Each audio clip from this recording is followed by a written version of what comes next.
la clase de hoy, que es la primera parte de anatomía quirúrgica.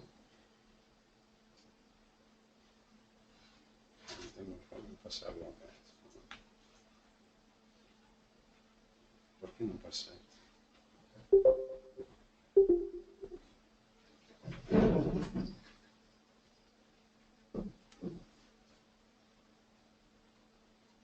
¿Ahora?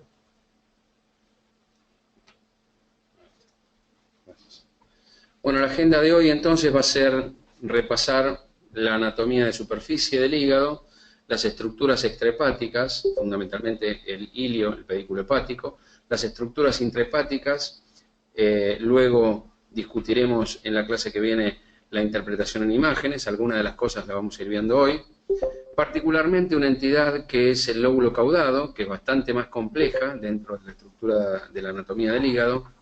Hablaremos de la segmentación hepática con distintas concepciones, la concepción oriental y la concepción occidental, algunos malentendidos que surgieron en la nomenclatura y en la terminología de la anatomía segmentaria del hígado, y vamos después a terminar concluyendo con la terminología Brisbane 2000, con la intención de unificar y poder hablar todos el mismo lenguaje.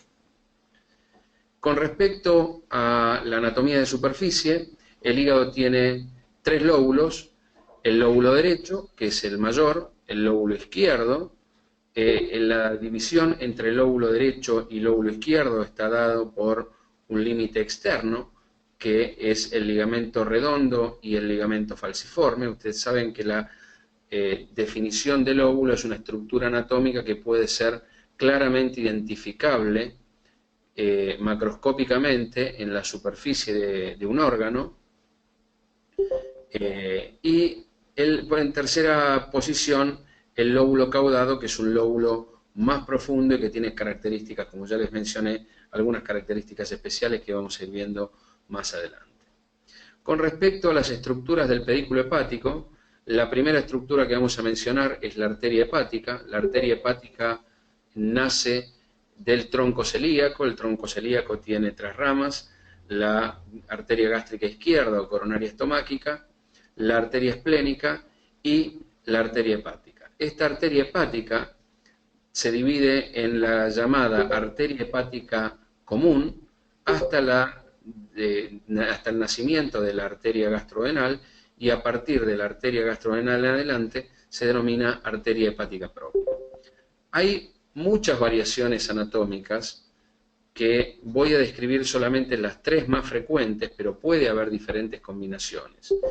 Cuando se encuentra esta única arteria, esta arteria se la llama arteria hepática media, que es la que proviene del tronco celíaco. Pero también existe una arteria hepática derecha, que se puede ver aproximadamente entre el 27 y el 30% de los casos, que nace de la arteria mesentérica superior. Y por último, una tercera variación, que es la arteria hepática izquierda, que nace de la arteria coronaria estomáquica, y pueden darse combinaciones de arteria hepática media con arteria hepática derecha, arteria hepática media con arteria hepática izquierda, las tres arterias hepáticas, o una arteria hepática que nace independientemente de la aorta. La semana que viene con el doctor Haberman van a ver seguramente descripciones anatómicas más precisas y la aplicación en imágenes.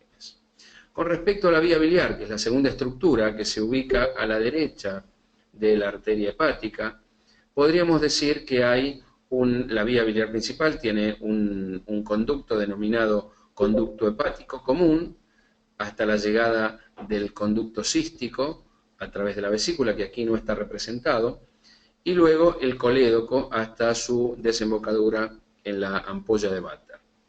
Hay algunas características de los conductos hepáticos derecho e izquierdo. El conducto hepático derecho generalmente es más corto y tiene una distribución ascendente, y el conducto hepático izquierdo es más horizontal y más largo. Esto es en general. Hay otras estructuras que tenemos que tener en cuenta, que es la cubierta de una lámina fibrosa que corresponde a parte de la cápsula de Gleason, que se denominan placas, y estas placas están divididas en tres partes: la placa iliar, que aparece en la confluencia biliar hacia el hepático izquierdo, la placa umbilical que sigue el trayecto del ligamento redondo, obliterado, y la placa cística o la placa vesicular que corresponde al lecho de la vesícula. Estas placas tienen algún interés, como vamos a ver también en la próxima clase de anatomía aplicada, para el acceso a los conductos hepáticos en caso de requerir alguna reparación biliar o alguna anastomosis denominada en este caso suprailiar. Hay variaciones anatómicas, como yo les dije, el conducto hepático derecho es corto y el conducto hepático izquierdo es largo, pero puede ser que el colector posterior drene hacia la izquierda, dejando entonces casi un tridente, o puede ser que el colector posterior drene en forma independiente en el conducto hepático común.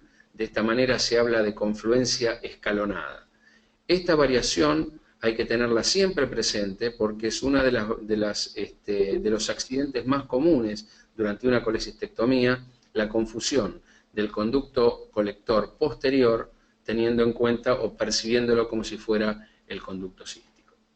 Vamos ahora a la vena porta. La vena porta se ubica por detrás de estas dos estructuras, la arteria y la vía biliar, y también tiene una rama derecha y una rama izquierda. Embriológicamente, la vena porta proviene de las venas vitelinas que luego de obliterarse quedan entonces como una vena única hacia la derecha formando sinusoides dentro del parénquima hepático y hacia la izquierda la diferencia es que se reúne con la vena hepática, con la vena umbilical en el periodo embriológico que está permeable. Esta vena umbilical luego del nacimiento se oblitera en su porción extrahepática y queda permeable en una porción intrahepática. Es decir, que a la izquierda entonces vamos a tener una rama portal izquierda horizontal, una porción horizontal y una porción transversal que es el llamado receso de Rex. La concepción esta, desde el punto de vista embriológico, hace que entonces haya dos ramas terminales de la vena porta, de la rama derecha de la vena porta, la rama posterior y la rama anterior, y dos ramas terminales a la izquierda, que son la porción que corresponde a la vena vitelina y por último la otra porción que corresponde a la vena umbilical. También existen variaciones anatómicas fundamentalmente a la derecha, con trifurcaciones portales, o como ustedes pueden ver acá, una duplicación de la rama derecha de la porta. Aquí se ve en esta fotografía quirúrgica el pedículo hepático completamente disecado, el parénquima hepático está dividido en el plano de la vena hepática media. Esta es una cirugía de donante vivo. La arteria hepática derecha, la rama derecha de la arteria hepática está levantada, el tronco portal con la rama anterior y por detrás la rama posterior, y aquí se ve la rama izquierda. Acá se puede ver entonces la rama anterior, la rama posterior y la rama izquierda. Esta variación anatómica no es muy frecuente, pero es muy importante tener en cuenta la posibilidad de tener estas variantes anatómicas, fundamentalmente si uno tiene que luego hacer algún procedimiento de modulación del flujo portal.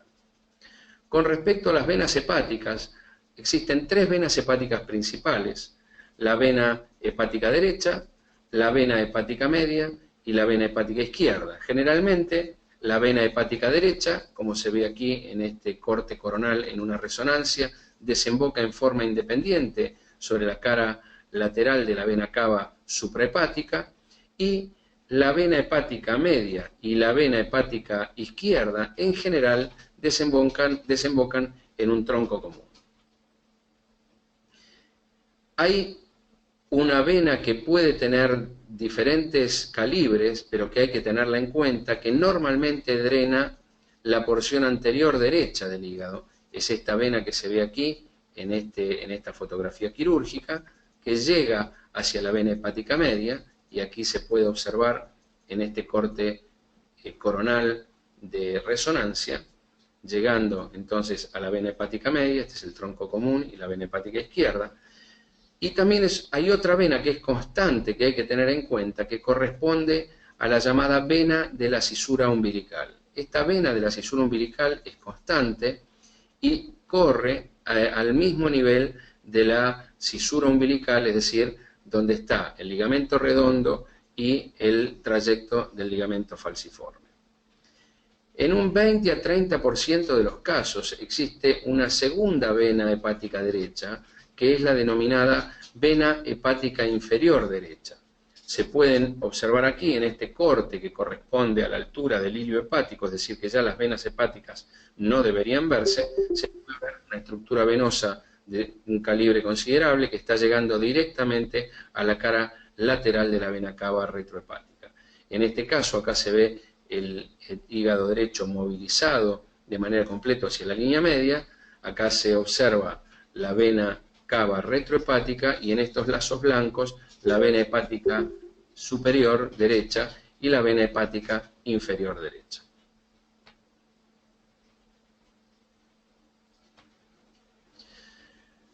En un estudio anatómico por imágenes, fundamentalmente realizado en candidatos a donantes del hemihígado derecho, pudimos hacer un análisis en el cual la variación clásica con la vena hepática derecha, la vena hepática media, la vena hepática izquierda y la de la cisura umbilical se vio aproximadamente en un tercio de los pacientes. En casi otro tercio, 28 por 29%, se observó la presencia de una vena hepática inferior derecha con un calibre mayor a 5 milímetros. En el 16% se observó el drenaje hacia la línea media, hacia la vena hepática media de la porción anterior, drenando la parte superior en el 16%, la parte inferior en el 12%, con doble vena en aproximadamente el 3% de los casos, y con una vena hepática media accesoria, es decir, una duplicación de la vena hepática media, en 8% de los casos.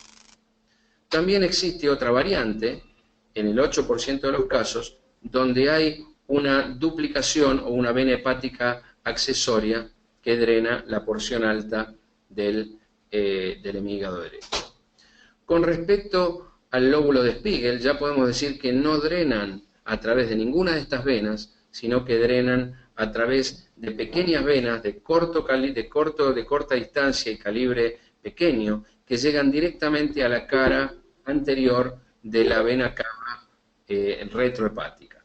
Ustedes pueden ver acá en este esquema las venas hepáticas principales, el lóbulo de Spiegel, que está firmemente adherido a la vena cava retrohepática, y estas ramas venosas denominadas venas spiegelianas.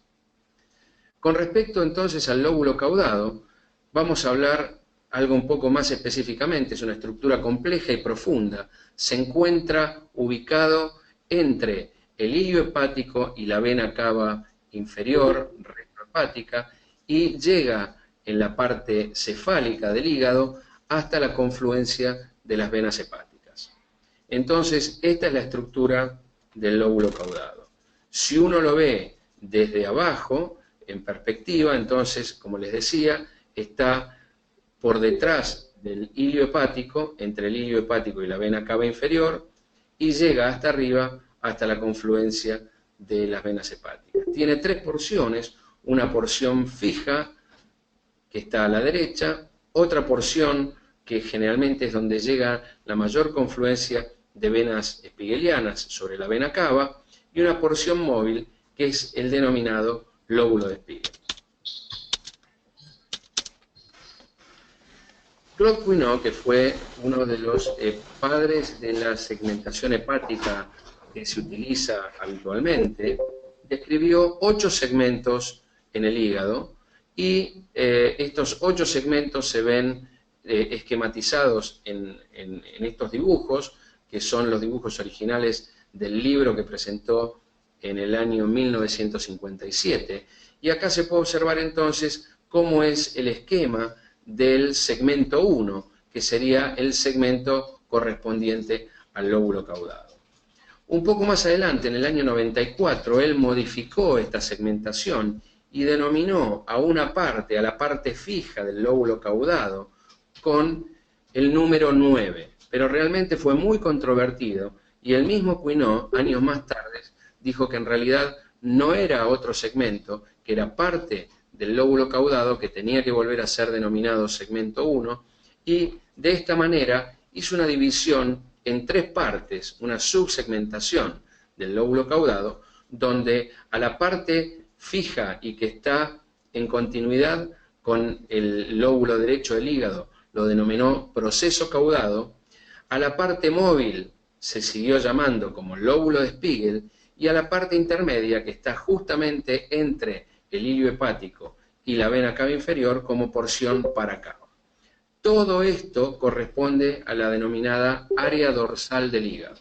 Pero para no complicar las cosas, quiero que retengan el lóbulo caudado con su porción del proceso caudado, la porción para cava y del lóbulo de Spiegel.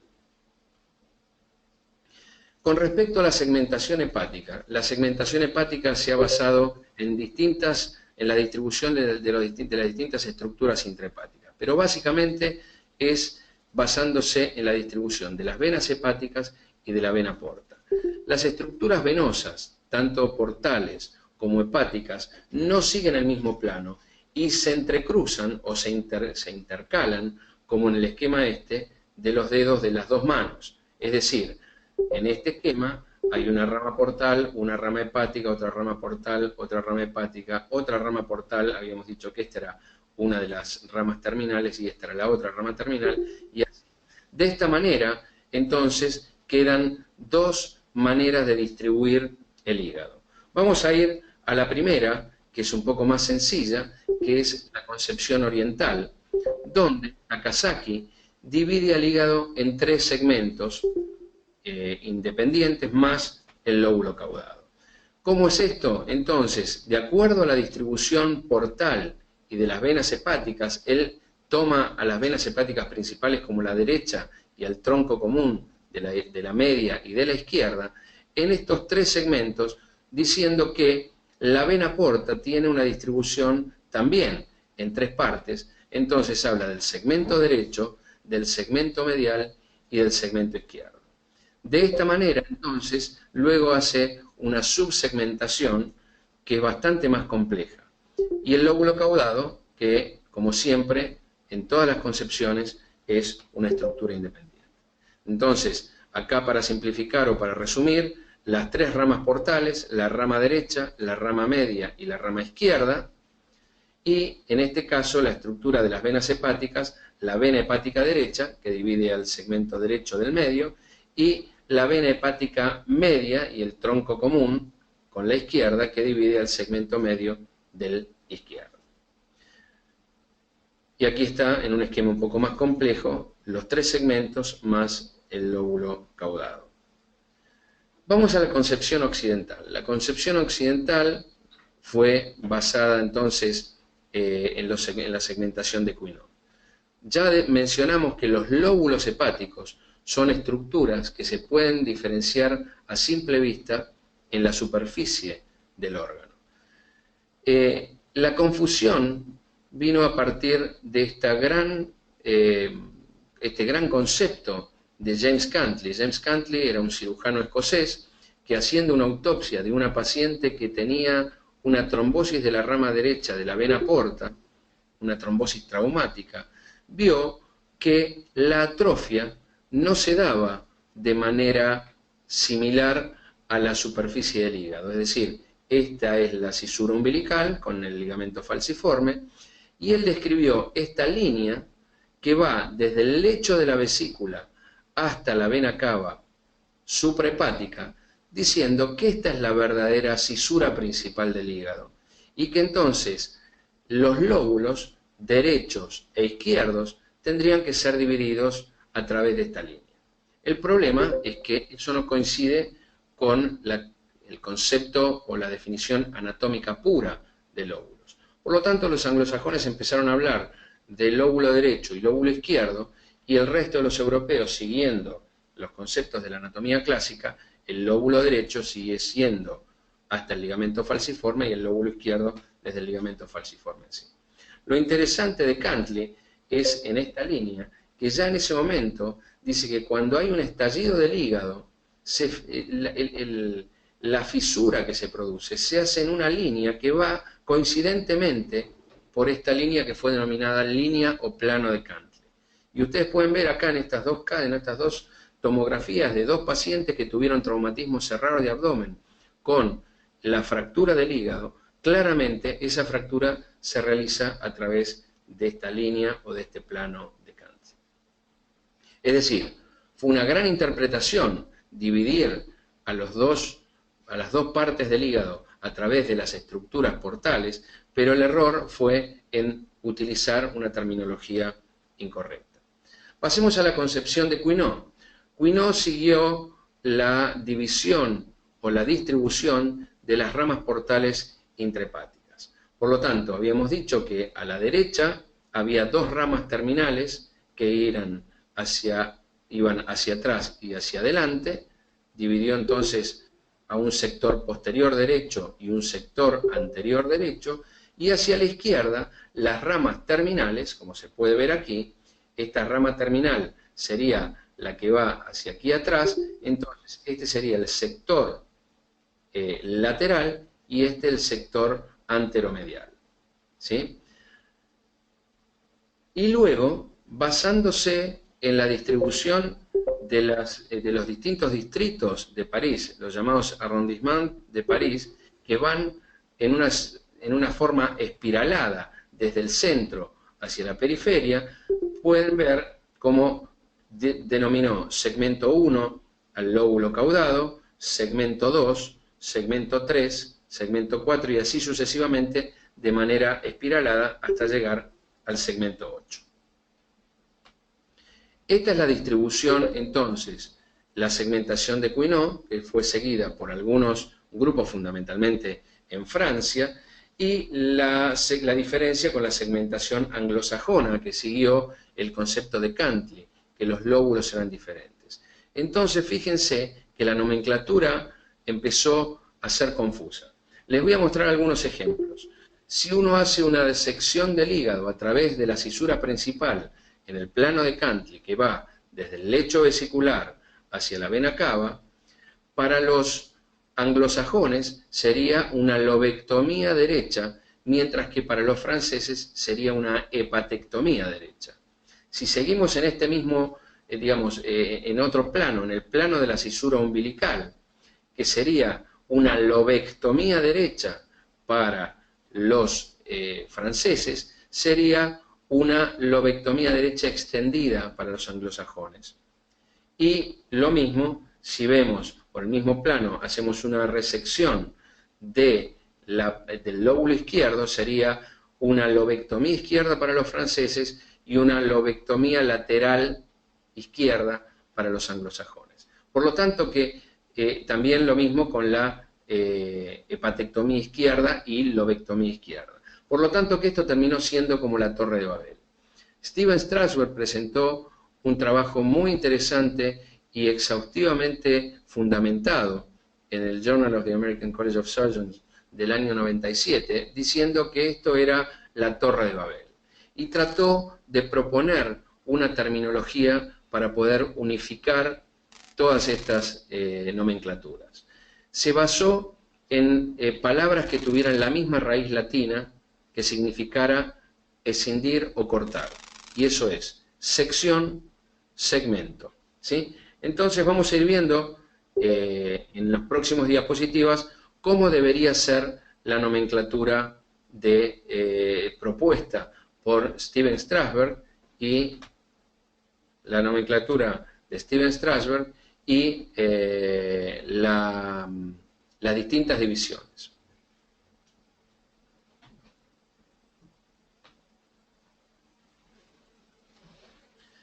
Entonces, fíjense en este esquema de una resonancia, la vena cava, la vena hepática derecha, la vena hepática media, la vena hepática izquierda y la vena de la cisura umbilical. Acá se ve la vena hepática derecha, la vena hepática media, la vena hepática izquierda, la vena de la cisura umbilical.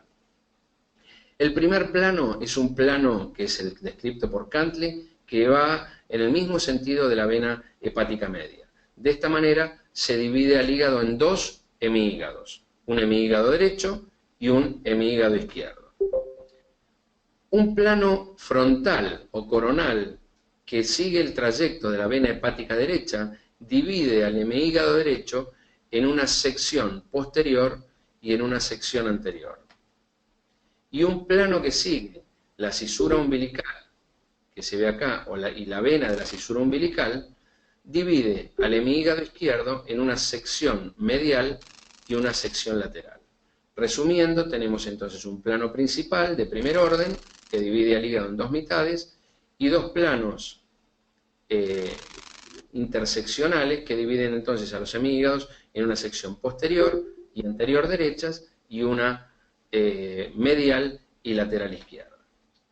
Por lo tanto, que para resumir, tenemos un plano de primer orden que divide al hígado en dos mitades, hemihígado derecho, hemihígado izquierdo.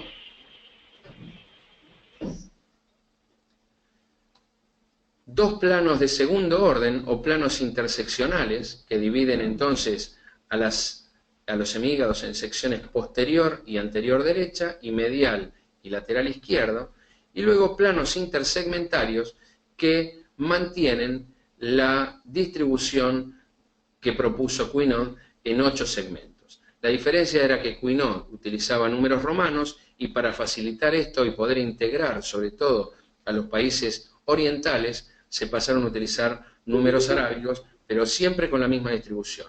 En espiral, del segmento 1, que es el lóbulo caudado, segmento 2 por detrás de la suprahepática derecha, izquierda, perdón, segmento 3 entre la hepática izquierda y la cisura umbilical, el 4 entre la cisura umbilical y la vena hepática media, y a la derecha los segmentos 5 y 8 que corresponden a la sección anterior, entre la hepática media y la hepática derecha, y los 6 y 7 posterior detrás de la suprahepática derecha. Entonces, como reflexiones finales, podemos decir que el hígado es uno de los órganos más complejos de la economía y su anatomía no escapa a esta compleja situación, que la anatomía segmentaria hepática no fue concebida de manera universal porque hubo diferentes tendencias, fue ambigua esta terminología y generó confusión al referirse a las resecciones. La terminología unificada de Brisbane 2000, utilizando palabras con una raíz en común y que puedan ser reproducibles en la mayoría de los idiomas, trata de normalizar esta nomenclatura y aplicar esta nomenclatura en la anatomía básica, en la anatomía basada en diagnóstico por imágenes y su aplicación en la cirugía hepática. El conocimiento profundo de la anatomía hepática entonces es la base de la cirugía moderna, desde su planificación estratégica, evaluando las estructuras intrahepáticas, evaluando la volumetría, evaluando la topografía de las lesiones, hasta su aplicación en tácticas especiales, como lo vamos a ir viendo en el transcurso del curso. Bueno, muchísimas gracias. Queda abierta entonces la discusión. Vamos a poder ahora discutir un poco sobre todo esto y escucho sus preguntas y sus consideraciones. Oscar, buenas tardes, Edgardo Serra habla. ¿Qué tal, Edgardo? ¿Cómo te va? Oscar, primero felicitarte por la tremenda clase de anatomía, una de mis pasiones y la anatomía hepática, que bueno, conocemos tu experiencia en el tema, así que realmente te felicito. Te voy a pasar algunas preguntas de los alumnos. Te digo que tenemos una audiencia espectacular, no sé si es por el tema o por vos, no. Pero la audiencia es impresionante. Posiblemente para más cosas. Me alegro que haya mucha gente. Mauro Bartolomé.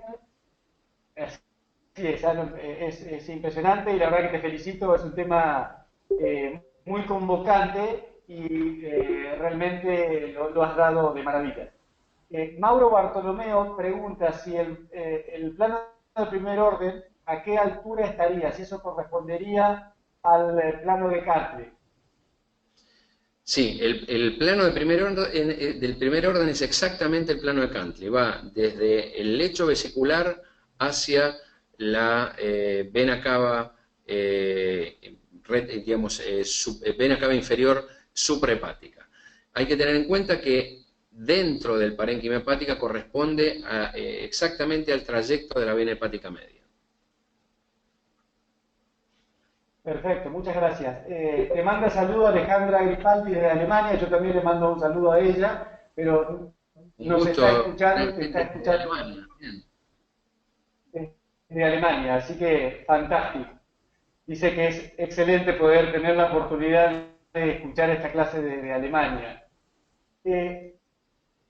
Pregunta Javier Chávez, ¿qué opinás de la técnica de aislamiento? Bueno, ¿qué tal Javier? Me imagino que debe, no sé si es Javier Chávez acá o de Neuquén. Esto de la técnica de aislamiento lo vamos a hablar en la clase número 3, no me quiero adelantar, es bastante complejo y quisiera ir de manera progresiva incorporando los conocimientos que seguramente los tienen, pero tratando de ordenarlos de manera tal de poder llegar después a la parte de la aplicación técnica en la clase número 3. Así que me gustaría discutirlo un poco más ahí. Para hacer un adelanto y no dejarlo sin ninguna respuesta, la técnica de aislamiento normalmente utiliza dos planos diferentes. En general, el plano que utiliza, imagino que habla de la técnica de aislamiento a una variante del ALPS. Si es así, si fuera de otra manera, le pediría a Javier, por favor, que me lo aclares, pero de ser así, el ALPS, que es una técnica de partición hepática in situ, utiliza normalmente el plano de Cantley para separar los dos semihígados, asociado a una ligadura de la rama derecha de la vena porta. Pero de vuelta, creo que esto es un tema que podríamos discutir en la clase número 3, que va a ser específicamente de aplicación de la anatomía en la cirugía. Perfecto. Dice sí que es a quien vos referiste, así que y te mando un saludo. Ricardo Rafael Castro Cubas pregunta, ¿qué pasaría si accidentalmente se secciona un conducto hepático derecho con confluencia escalonada del hepático común? Bueno, es todo un problema. El punto es si uno lo detecta durante la cirugía o si se detecta después con algún coleperitoneo o un biloma, o a veces se bloquea y se ve una dilatación de la sección posterior derecha de manera que, digamos, que dé pocos síntomas. Generalmente una colestasis bioquímica con una gamma GT o fosfatasa alcalina elevadas. Si uno lo detecta en la misma cirugía, va a depender del calibre de ese conducto y de la capacidad técnica de poder repararlo. Así que lo más importante en las lesiones de la vía biliar es la prevención. Y la mejor prevención es tener en cuenta las variantes anatómicas e ir con mucha prudencia y poder utilizar todas las estrategias para poder reducir esa lesión. Por un lado, utilizar la visión crítica, propuesta también por Steven Strasberg, que es no clipar ni dividir ninguna estructura hasta no tener identificada claramente el conducto cístico y la arteria cística, hacer un abordaje desde la cara posterior o desde el aspecto posterior del fondo del bacinete para poder acceder claramente y lo más cerca posible a la vesícula, y por último la utilización de la colangiografía transística, que nos va a ayudar a poder evaluar la anatomía. Por un lado, la anatomía real en ese momento, y por el otro lado, tener la seguridad de que todos los conductos están indemnes, incluso haciendo una colangiografía que rellene bien la vía biliar intrahepática para poder estar seguro que estamos viendo todo el árbol biliar de manera completa. Si falta una parte, tenemos que sospechar que puede haber un conducto que quedó excluido o que fue lesionado. Depende de cada situación, es muy difícil dar un consejo en general. Probablemente lo más sencillo sea drenar lo mejor posible esa zona para poder dirigir la fístula, y una vez que se establezca una fístula dirigida sin colecciones intermedias, definir cómo se va a resolver.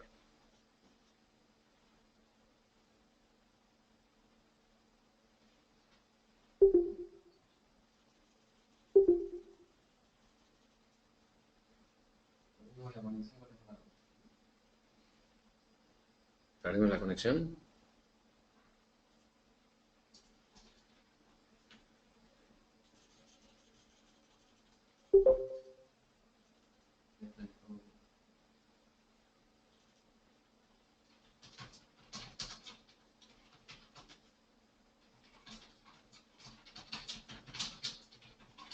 Se puede usar se puede usar lo escrito como para poder... Estoy viendo el chat para guiarme con el tema de las preguntas. ¿Y contesto por el chat? No, nosotros ¿podemos hablar? Perfecto. ¿Me escuchan bien entonces? Perdónenme, yo pensé que habíamos perdido la conexión, pero parece que perdimos la conexión con Edgardo. Acá hay una pregunta sobre la cápsula del ENEC. La cápsula del ENEC en realidad difiere un poco de lo que sería la cápsula de Gleason y sirve fundamentalmente para poder tener un acceso al pedículo, o al pedículo del hemígado derecho.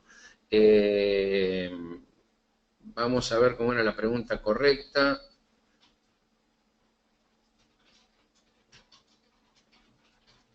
La importancia de la cápsula de ENEC. Bueno, es importante tener en cuenta, es una segunda cobertura, digamos, del pedículo, que permite de alguna manera acceder a, como les digo, al pedículo derecho. Particularmente sirve a nivel de la cisura yo no quise meterme en eso para no complicar tanto, la cisura de Rubier, que es una cisura de Gans, que es un pequeño surco que se encuentra en la cara inferior del hígado, sobre el hemígado derecho, que normalmente es el mejor acceso al pedículo posterior derecho. Hola Patricia, veo acá también que ha habido algunos problemas de conexión con la gente del Chaco. Espero que en la próxima clase se pueda solucionar. Si vos a través del chat querés, en nombre de otra gente que está contigo, hacer alguna pregunta, será bienvenida.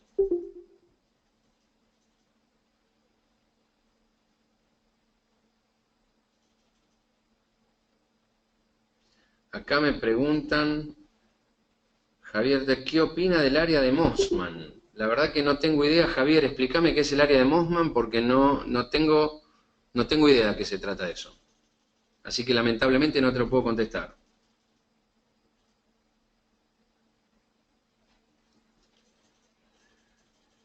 Quiero que tengan en cuenta que traté de simplificar lo máximo posible y de tratar de ser lo más sencillo para poder introducirnos luego a la etapa de imágenes, cómo tenemos que reconocer estas estructuras que estuvimos viendo hoy en dibujitos en la clase que viene, que el doctor Aberman va a demostrárselo en imágenes, ya sea tomografía como resonancia, y luego en la clase siguiente vamos a ver algo de ecografía intraoperatoria, el reconocimiento de los distintos segmentos en la ecografía intraoperatoria y cómo tenemos que aplicar estos conocimientos que hablamos hoy en las diferentes técnicas de resecciones hepáticas. Ahí contestó Javier Chávez.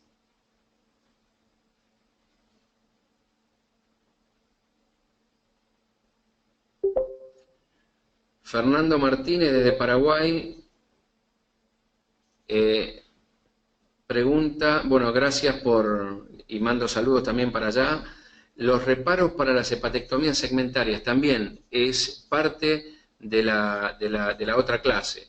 Hay distintos reparos anatómicos, hay reparos externos que se pueden tener en cuenta, como es el ligamento falciforme y la cisura umbilical.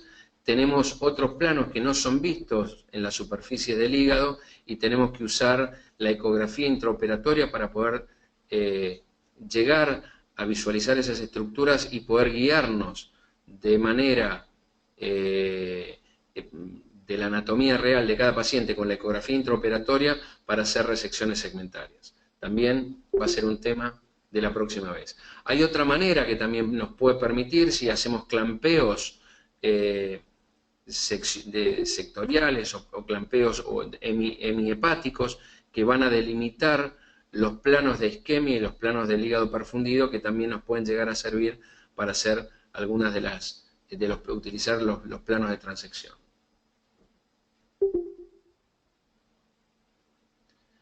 Y Javier Chávez me contesta que está cerca del pedículo biliar. Javier, te prometo que para la próxima clase lo voy a estudiar y te lo voy a contestar.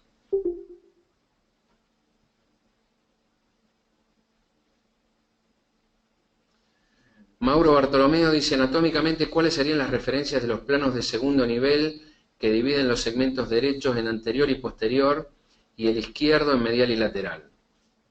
El izquierdo es más sencillo porque se puede ver desde la superficie del hígado, y ese plano es el ligamento falciforme y el ligamento redondo. En profundidad, con ecografía intraoperatoria, tenemos que seguir el curso de la vena de la cisura umbilical. Y a la derecha, el plano es un plano coronal prácticamente, y tenemos que seguir el plano de la vena hepática derecha. Es decir, que la vena hepática derecha nos divide las secciones anterior y posterior derechas, y la vena de la cisura umbilical y en superficie el ligamento falciforme nos dividiría, o sería el plano que tenemos que utilizar para dividir las secciones medial y lateral izquierdas.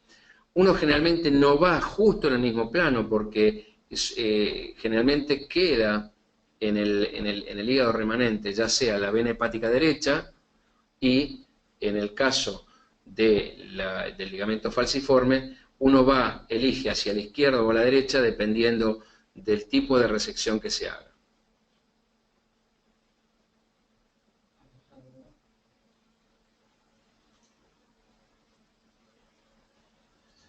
Alejandra Gripaldi, bueno, muchas gracias por tus palabras, y es un orgullo, bueno, que estés en Alemania escuchando esta clase. A esta hora de la noche, además, en Alemania.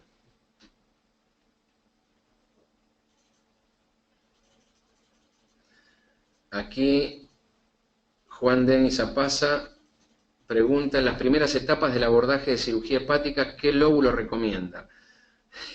Bueno, en realidad, lo que uno debe hacer es iniciarse con resecciones sencillas. La resección más sencilla es la seccionectomía lateral izquierda, es decir, la resección de los segmentos 2 y 3. De todos modos, creo que uno debe hacerlo de manera supervisada, con gente que ya tenga experiencia en cirugía hepática, y no intentar hacer un abordaje intuitivo. Hay muchas reglas y muchas normas que se tienen que ir adquiriendo con la práctica, entonces iniciarse en cirugía hepática siempre es recomendable hacerlo con alguna persona que ya tenga entrenamiento en cirugía hepática y pueda dar algunos tips y algunos consejos in situ en el momento de la cirugía.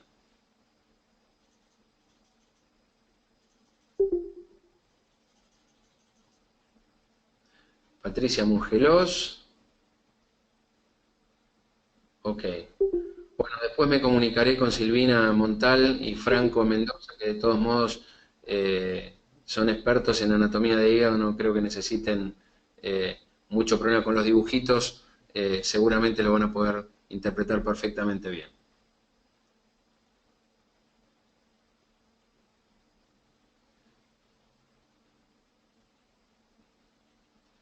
Bueno, aquí también están saludando desde Uruguay, Santiago Bonilla, así que muchísimas gracias. Creo que se ha cubierto toda la etapa de preguntas de manera bastante completa. Agradezco que haya gente en Alemania, en Uruguay, en Paraguay, también en el interior del país. Realmente es un placer. Aquí en Chile también, muy bien. Es un placer poder tenerlos a todos ustedes.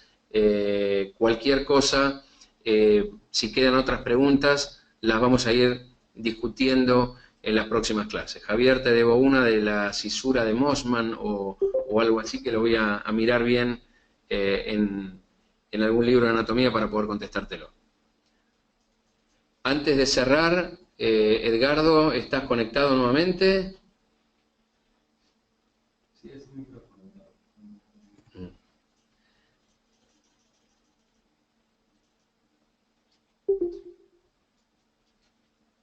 Bueno, les mando un saludo. Acá está Edgardo. Muy bien. Bueno, les quiero agradecer a todos su participación. Nos vemos la semana que viene con la clase de Diego Haberman, que está basada en imágenes, y yo voy a estar presente para cualquier otra pregunta que ustedes me quieran hacer. Nos estamos viendo entonces el próximo lunes. Les mando un abrazo a todos.